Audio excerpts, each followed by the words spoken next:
당일에 어떤 베냐민 사람이 진영에서 달려나와 자기의 옷을 찢고 자기의 머리에 티끌을 덮어쓰고 실로에 이르니라.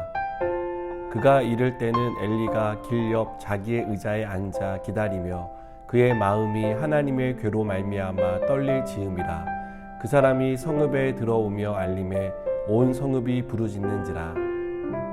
엘리가 그 부르짖는 소리를 듣고 이르되 이 떠드는 소리는 어찌 됨이냐. 그 사람이 빨리 가서 엘리에게 말하니 그때 엘리의 나이가 98세라. 그의 눈이 어두워서 보지 못하더라. 그 사람이 엘리에게 말하되 나는 진중에서 나온 자라. 내가 오늘 진중에서 도망하여 왔나이다. 엘리가 이르되 내 아들아 일이 어떻게 되었느냐.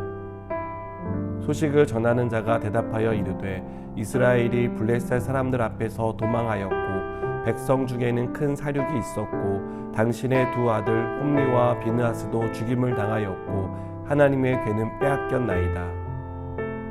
하나님의 괴를 말할 때 엘리가 자기 의자에서 뒤로 넘어져 문 곁에서 목이 부러져 죽었으니 나이가 많고 비대한 까닭이라. 그가 이스라엘의 사사가 된 지 40년이었더라.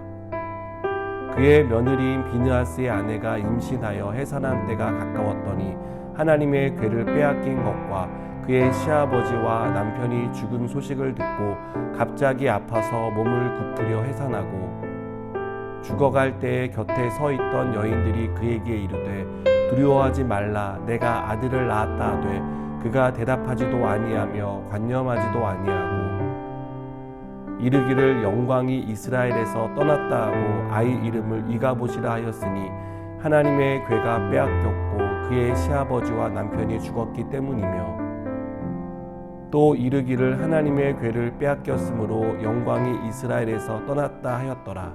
아멘. 엘리의 두 아들 홈리와 비느하스는 하나님의 괴를 메고 전쟁에 참여했습니다. 앞선 전투에서 패배한 이스라엘 장로들은 어떻게 하면 승리할 수 있을지를 고민했고 그 고민의 답은 언약궤를 가지고 오는 것이었기 때문입니다. 하나님의 임재를 상징하는 언약궤를 가져오기만 하면 반드시 하나님이 함께 하셔서 전쟁에 승리할 것이라고 그들은 생각했습니다. 그러나 이것은 어리석은 결정이었습니다. 이들은 언약궤는 하나님의 임재를 상징하는 도구지 하나님이 아니라는 사실은 간과했습니다. 언약궤가 전쟁의 승패를 결정하는 것이 아니라 하나님의 도움이 전쟁의 승패를 결정한다는 것을 알지 못했던 것입니다. 그리고 장로들의 요청을 받고 언약궤를 가지고 전쟁에 참전한 홈리와 비느하스도 이 사실을 알지 못했습니다. 이들은 하나님에 관해 알았지 하나님을 경험하지는 못했기 때문입니다. 제사의 방법은 알았지만 제사를 받으시는 하나님이 어떤 분이신지 알지 못했기 때문입니다. 그래서 장로들의 어리석은 생각에 동조했고 그 결과는 참혹했습니다. 하나님을 아는 사람은 언약궤가 아니라 하나님께 도움을 구합니다. 하나님의 도우심에 따라 전쟁의 결과가 달라진다는 것을 압니다. 그러나 하나님을 모르는 사람은 언약궤를 하나님처럼 숭배합니다. 마치 언약궤에 어떤 강력한 힘이 숨겨져 있는 것처럼 생각합니다. 여기서 우리는 하나님에 관해 아는 것과 하나님을 경험하는 것은 전혀 다른 차원의 일이라는 것을 발견하게 됩니다. 교회를 오래 다녔다고 하나님을 아는 것이 아닐 수 있다는 뜻이기도 합니다.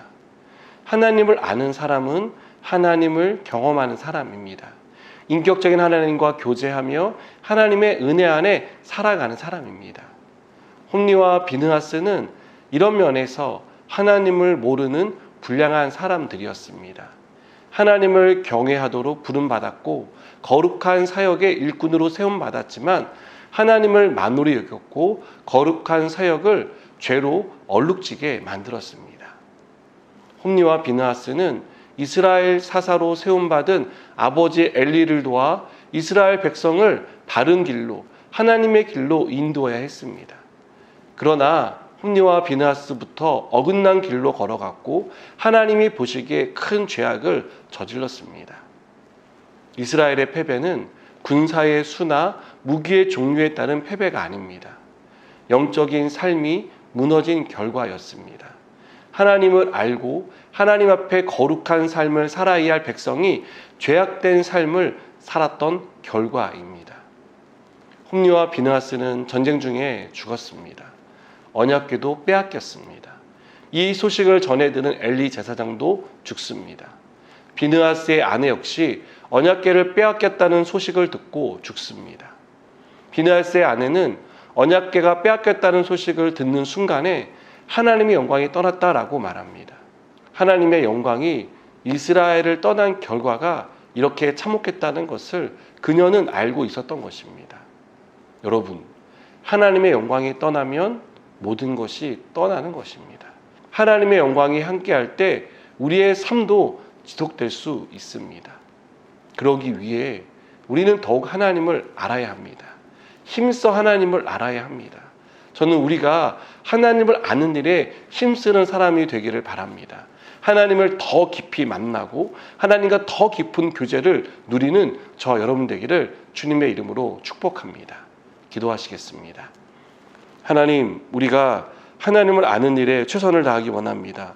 더 깊이 만나게 하시고 하나님과 더 친밀한 교제를 누리며 살아가게 하여 주시옵소서. 예수님의 이름으로 기도드립니다. 아멘.